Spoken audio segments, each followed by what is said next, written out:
Hello, my name is Özlem Sarıoğlu, and this is the coaching program, sponsored by Sparkus, a coaching tech company that optimizes coaching and mentoring solutions for cultural transformation, talent, and leadership development within organizations. Welcome to the show.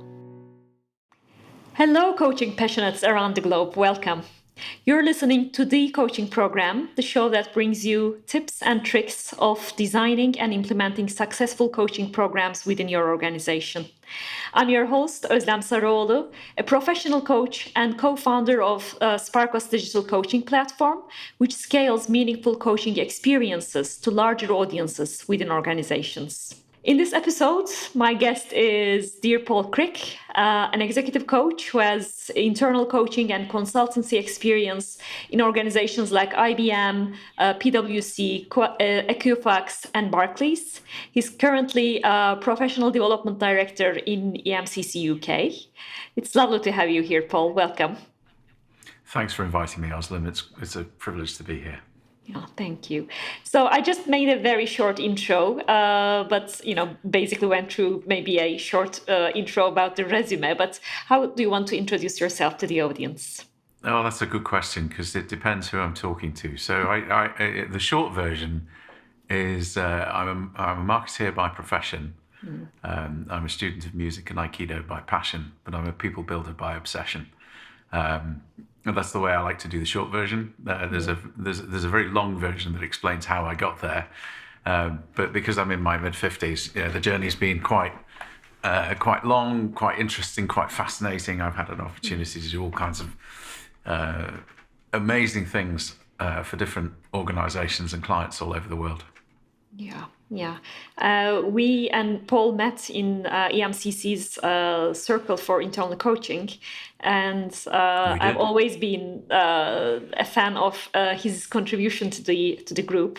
Lots of experiences and also lots of different tools that he uses. So it was when I was thinking about a guest list, Paul was an automatic name that came to my mind.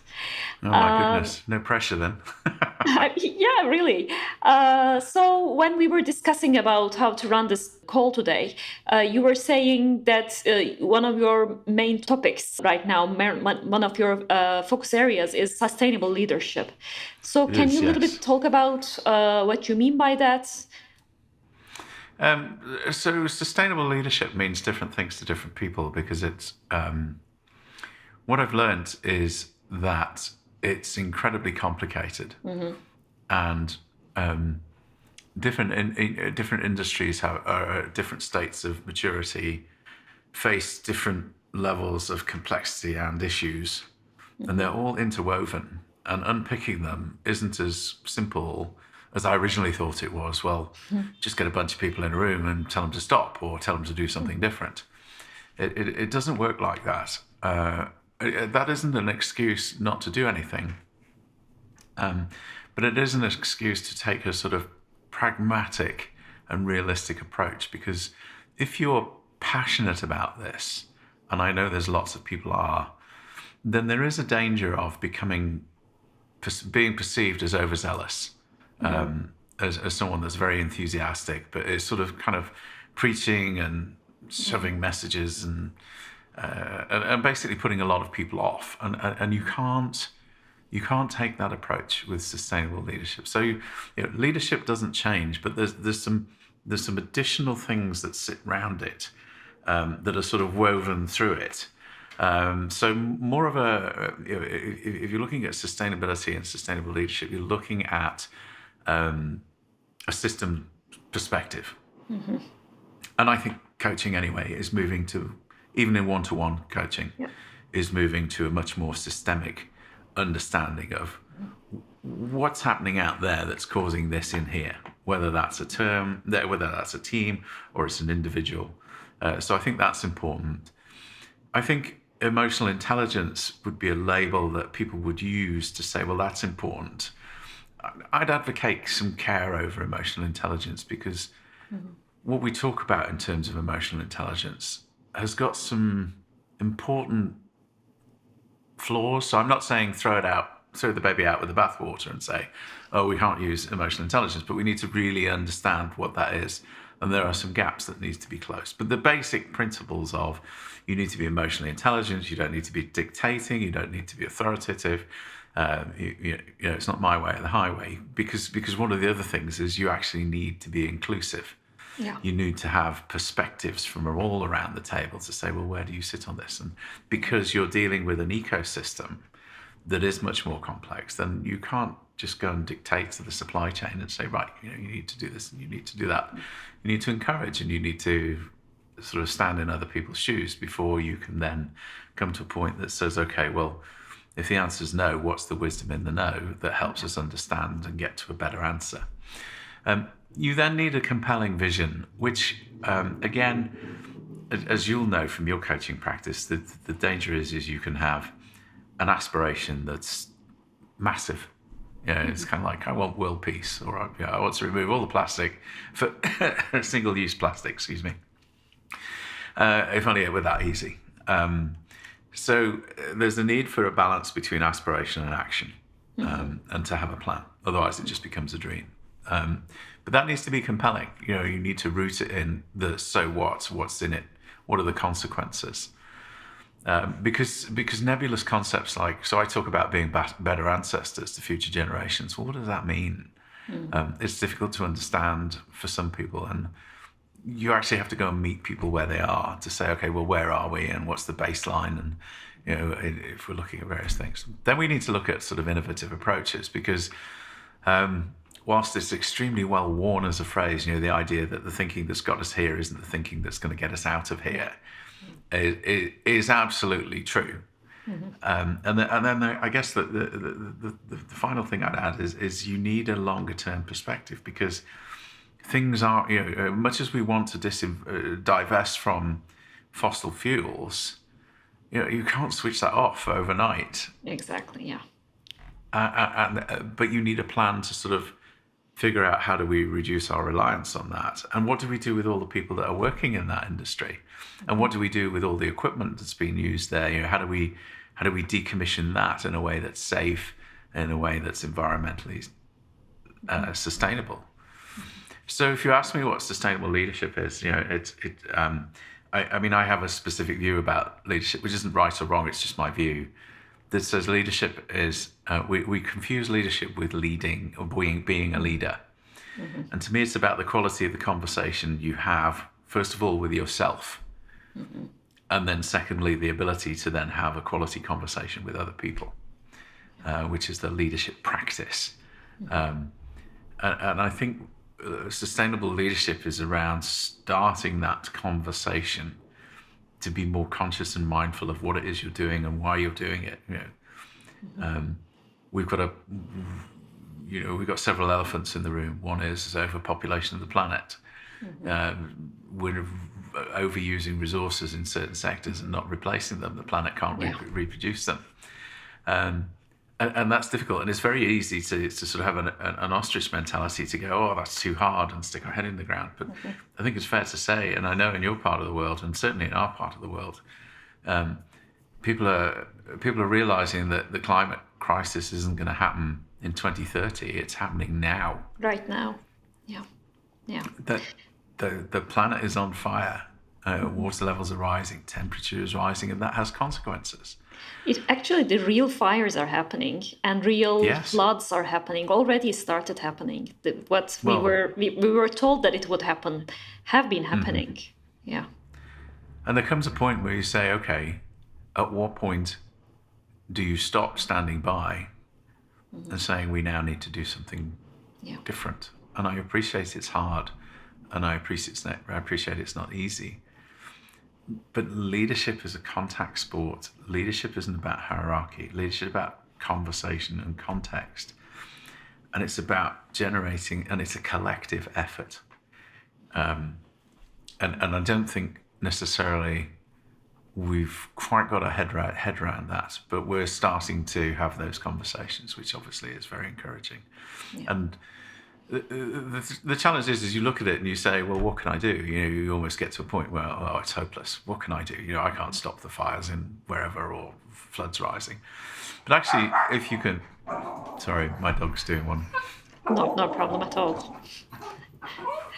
We're so much used to, I think, hearing dogs, children, I know. cats in front of the She's screens. So that's she tries to kill the postman every day, and hasn't learned yet that it's just not possible. well, talking about sustainability and connection with the nature and everything. So it's part of our world. So I think it's It is just part of our world. So I yeah, think you have to look at what it is you can influence, and very often you can do some very simple things.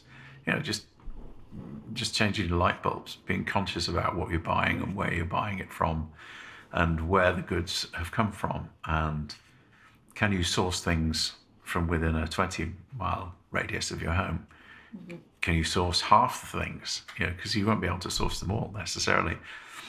Can you support local businesses instead of supporting larger brands who may not necessarily have actually committed fully? They'll greenwash. They'll say things, which is nice, but they won't necessarily. Or there's conflicting messages. On the one hand, we're doing this, but on the other hand, we're doing this, and there's a conflict because one's good and one's not so good. So I think that's where we are, and then it's a long answer to a short question, but that's a view of sustainable leadership. I don't know how useful that is.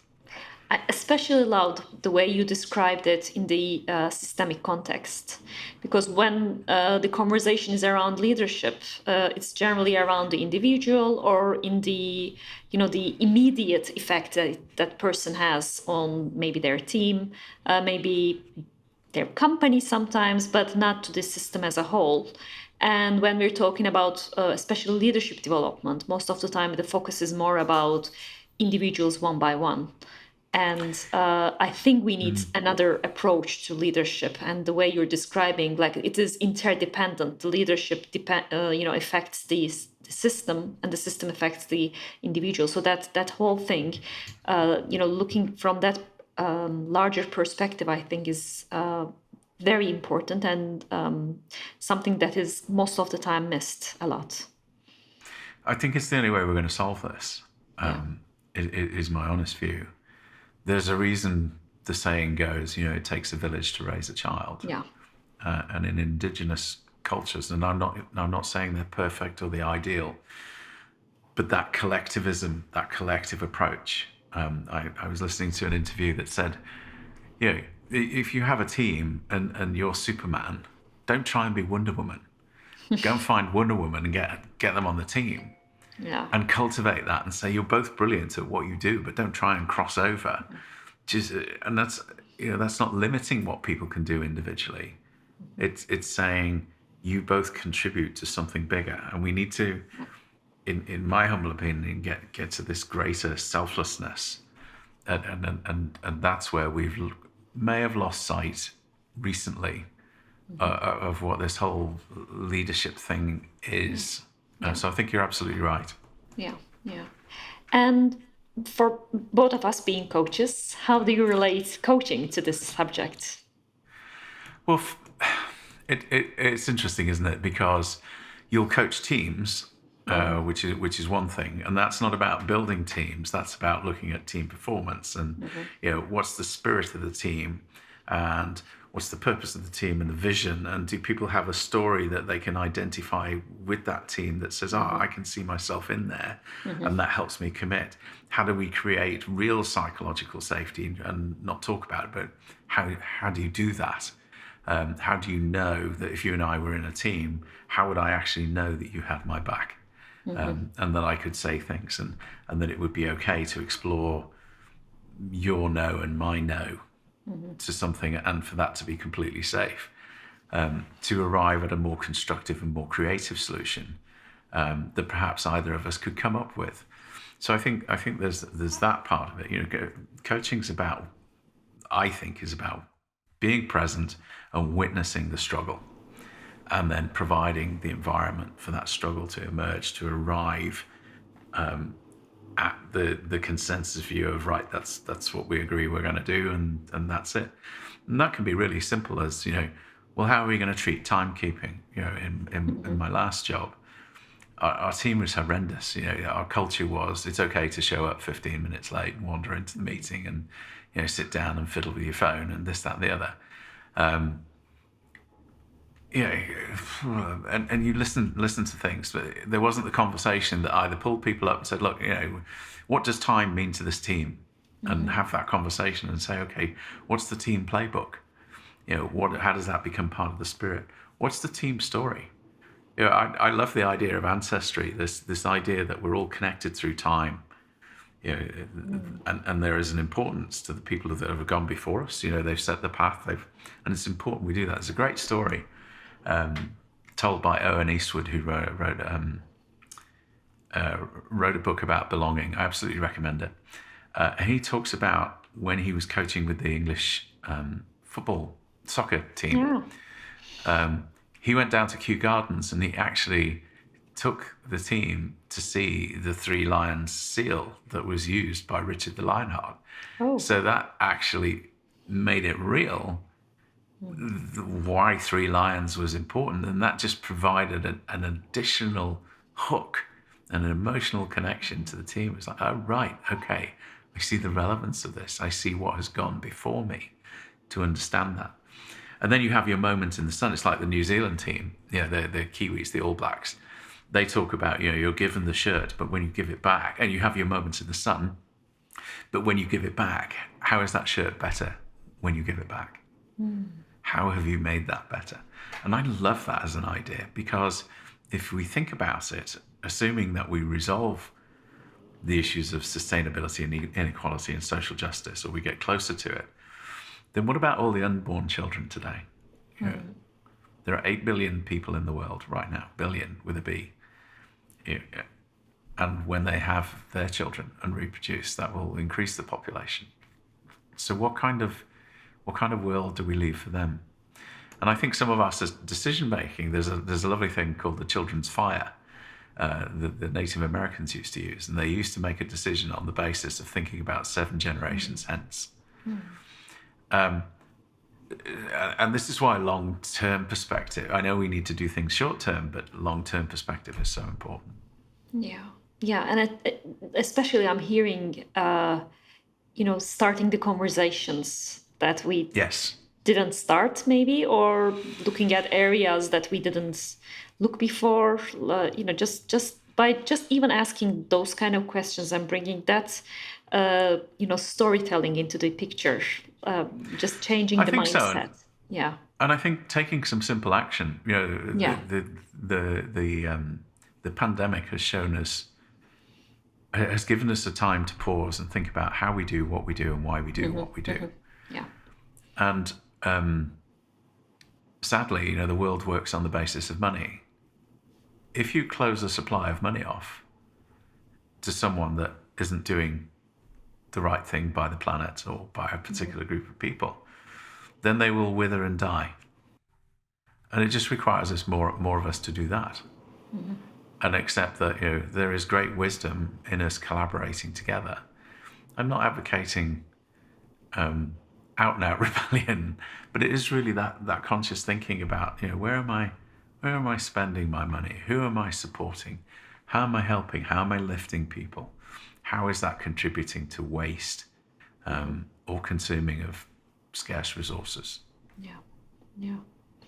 Yeah, both. Yeah, you're right. Also taking the action into account in that sense, just having that mindset. And knowing that you've had several coaching roles in different sizes of organizations, and also now you're in EMCC now, probably seeing more organizations as well. So what do you see? Is there a kind of a difference between different sizes of organizations or different stages of those organizations, the way they approach to sustainable leadership or to coaching? What do you see? Well, I think in terms of sustainable leadership, everyone's at different places. So you've got the new organizations, the new startups that are setting up, and they don't have any legacy, and or they don't have an overhead that is difficult to take account of. So they've got a greenfield site and they can go straight. Take someone like Bellew Water, for example, a non-profit that's providing water, able to start from a relatively clean background. But if you were a Unilever, there's a whole host of legacy manufacturing systems, supply chains that are complex, simplifying those and turning those into a lattice as opposed to sort of a one supply chain. That's months and years of work to do that, and they are doing that, which is great to see. Yeah. So I think sustainability, everyone's at a different point in the journey, different industries in different places. You're seeing fashion and you're seeing labeling now that tries to provide some guidance that says how clean a particular product is. I think that's helpful to a point, as long as we don't get to the point we are with the food labeling that says, well, here's the food labeling, and it's actually it hinders more than it helps. Let's be kind. Yeah. So I think in terms of coaching, I think it's clearer, and the primary difference I've seen is the difference between internal and external coaching. The internal coaching is interesting because that tends to be more of in the majority of organisations, the side of the desk activity. In terms of having full-time internal coaches, you'll see it in agile teams, but you'll see coaching applied in all types of different ways. I mean, when I was at IBM, it was no difference. You'd have sort of the accelerated SVP program. You'd have the large client managing directors program. You'd have programs for relatively new entrants into the IX business. So they'd do the boot camp, and then they'd sort of have an 8-week coaching program that would really sort of integrate them into the main rhythm of the business and the ways of working and supporting them through that. So you'd have the agile coaching program for to support agile teams. So I think you get different flavors of that have a common approach. It's about hold space, be present for the client, challenge, encourage, use an eclectic mix. Again, part of the challenge is, if you're creating coaches internally as part of their role, then you need something that allows them to grasp what coaching is quite easily, and some of the simpler models. But then yourself from your extensive experience as a professional coach, you tend not to rely on a specific process or one specific set of tools. You kind of mix and match it depending on, and you do what you and I would call dancing, and most coaches would call dancing in the moment. To go, okay, this is happening. Oh, this. I'm going to use reframing here, or actually I'm going to use this here, or we're not even thinking about it. We're just literally responding. We're using questions. Yeah. Whereas if you're a new coach, it's kind of like, why am I asking this question?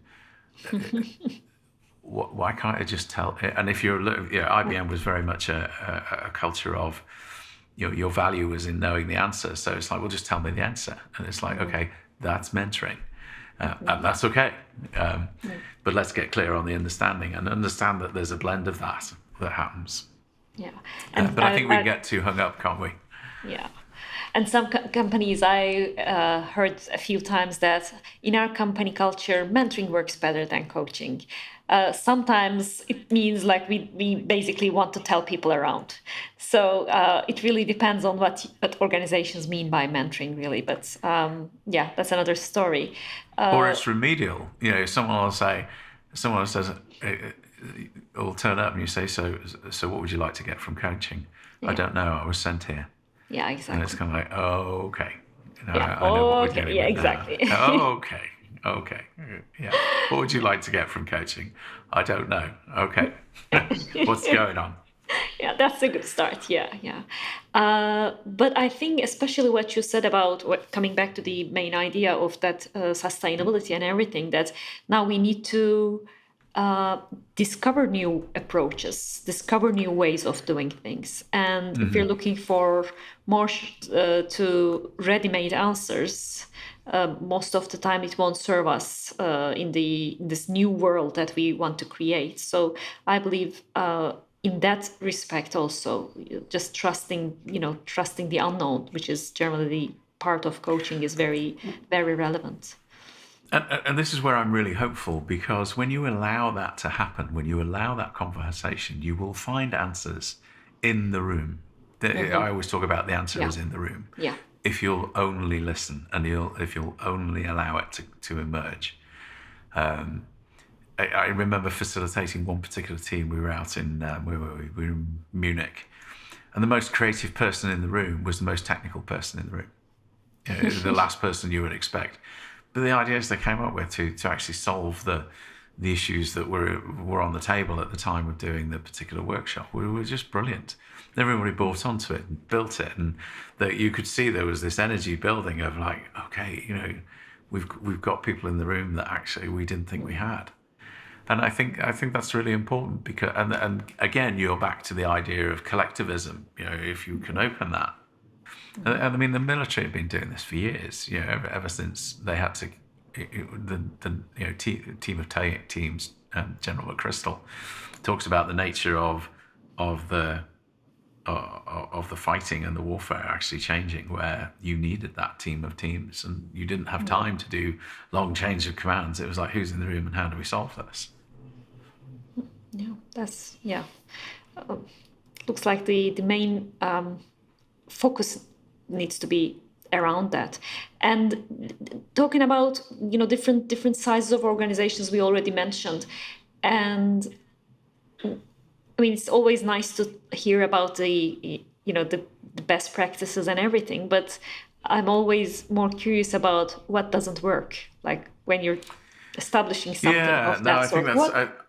I have a problem with best practices. Yeah, me too. Because there's no such thing, in my humble opinion. There's practice that works. There's process that works. And there's this difference between doing the process, but doing the process doesn't guarantee the outcome. Yeah, exactly. Because there's so many other factors that play in on that. So what doesn't work is a lack of commitment. What doesn't work is an abdication. Give it to HR. That's an HR thing. No, you can't start there and do that. What doesn't work is changing course midstream and going, oh well, is that unwillingness to stay the course long enough to use proxy measures rather than.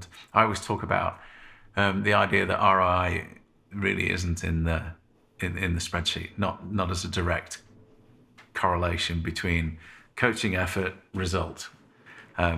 What we will see is ripples of impact, which may be things like we managed to bring a significant deal forward a quarter.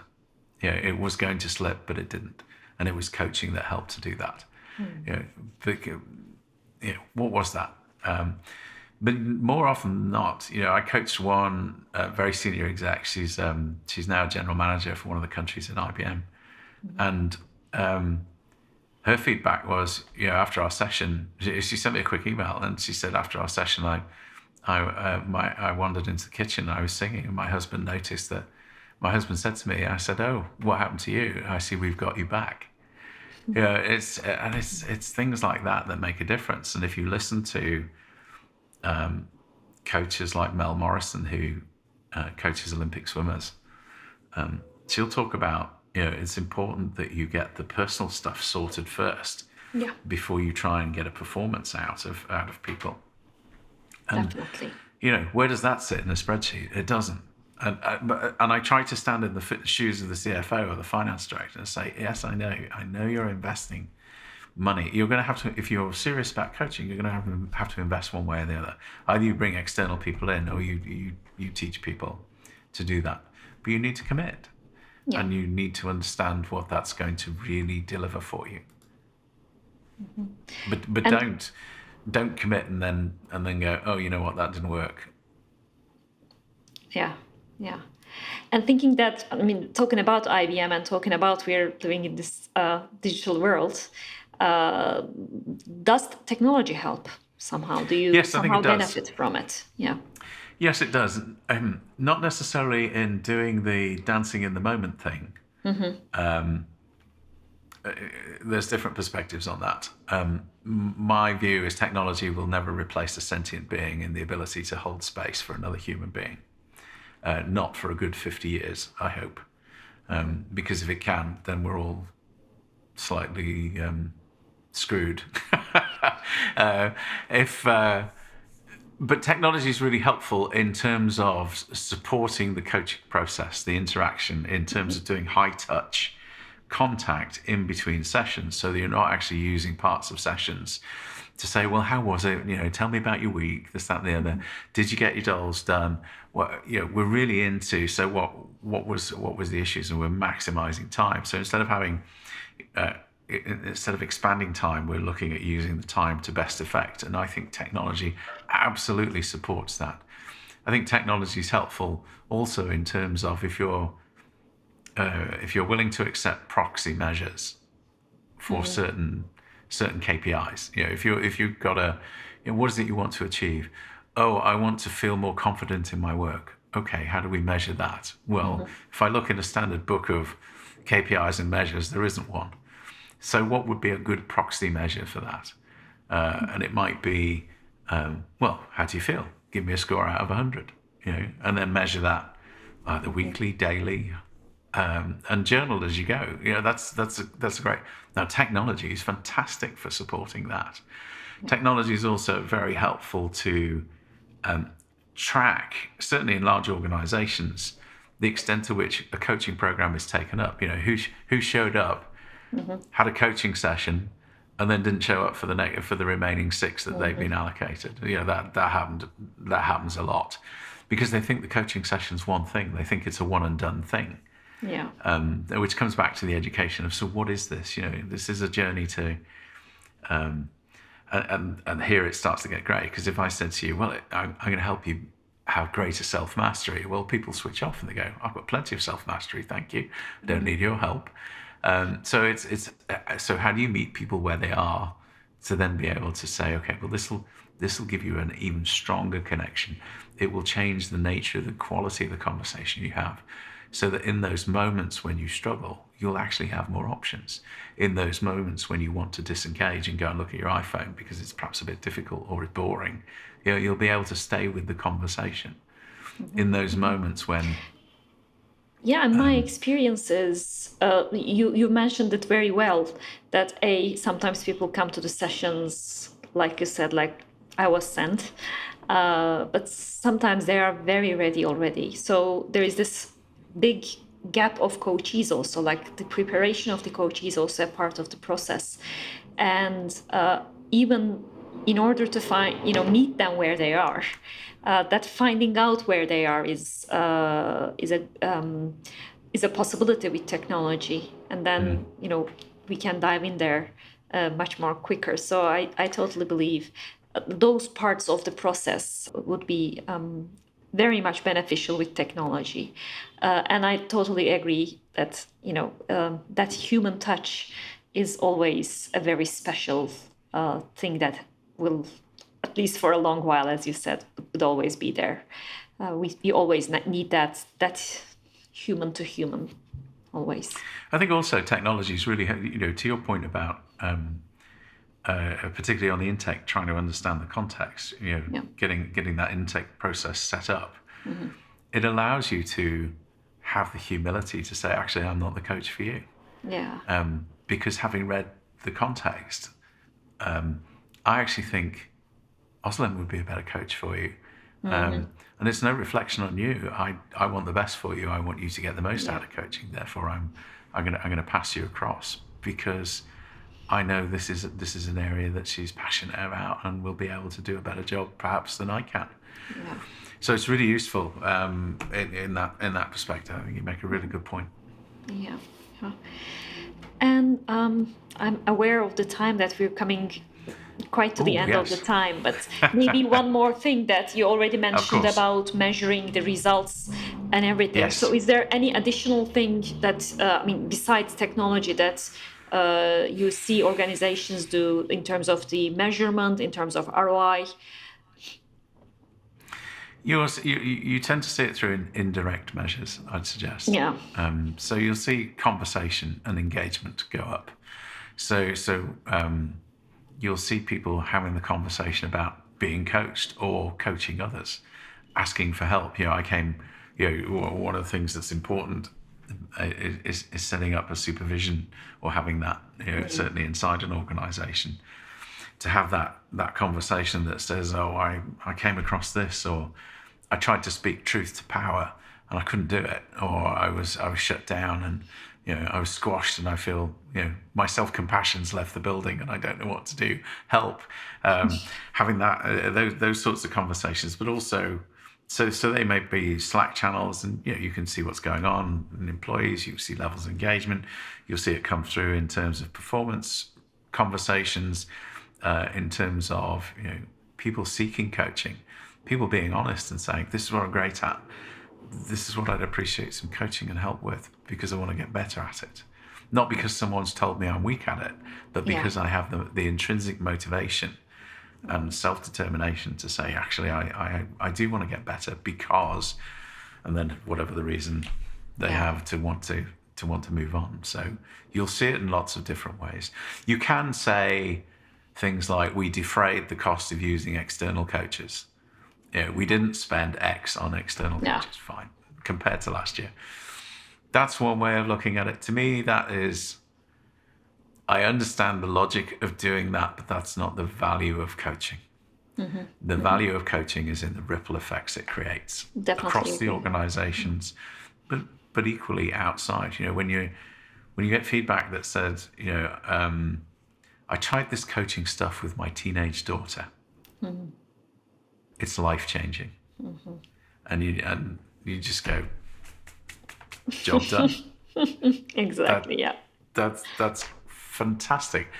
And it's having that mentality of wanting to, it's partly why I called it the Elevate Partnership, but for you, creating the spark to say, how do we, and all the different views of that, how do we help other people become the best version of themselves that they want to be? Yeah. Exactly. When people ask me what my motivation is for coaching, I always say, life is actually easier than most people struggle with. If we can just help people to find that ease into life and then enjoy it more and also achieve more, on the other side. But it's that whole totality of life is much more easier is the main thing, I believe. Yeah. So before we round up, anything you'd like to share we might have some business leaders listening to this podcast. We might have some HR people listening to it. Is there any one last tip you'd like to share for anyone who wants to at least embark on a journey of either coaching or sustainable leadership, whichever you choose? So I would say explore. And be willing to commit to that. If you do that and nothing else, at least you're opening up the options. And it's a collective. It's a collective initiative. It's not one department or one person's responsibility. It's a conversation we all need to have. And I would just, if you're willing to create that environment where exploration is allowed, to emerge, where it's safe to do that, then I think the results that people are seeking will follow naturally. Lovely.